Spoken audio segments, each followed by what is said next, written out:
అందరికీ నమస్కారం. నేను మీ వెంకట్ని.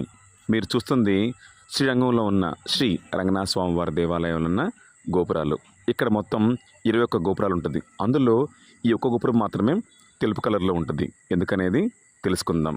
పూర్వం 1323లో మహమ్మద్ ఖిల్జీ సైన్యం శ్రీరంగం మీద దండయాత్ర చేసి అందులోని ఉత్సవ విగ్రహాలను వెళ్ళిపోవాలని ప్రయత్నించింది.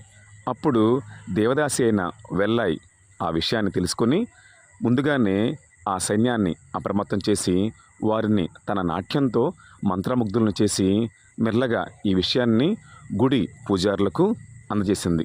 ఈలోపు గుడి పూజారులు స్వామివారి ఉత్సవ విగ్రహాలను శ్రీరంగం దేవాలయాల నుంచి తిరుపతికి తరలించారు.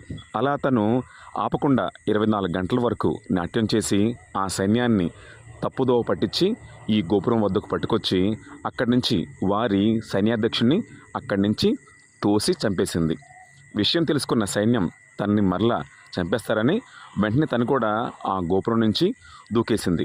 ఆ విధంగా శ్రీరంగంలో ఉన్న రంగనాథ స్వామి వారి విగ్రహాలని చక్కగా సేవ్ చేసినందుకు గాను ఆమె గుర్తుగా ఈ ఒక్క గోపురానికి మాత్రం తెలుపు కలర్లో ఉంచుతారు. అందుకని ఆవిడ చేసిన త్యాగానికి గుర్తుగా ఆ గోపురానికి వెల్లాయి గోపురం అని పేరు పెట్టి పూజిస్తారు. జై రంగనాథ, జై జై రంగనాథ.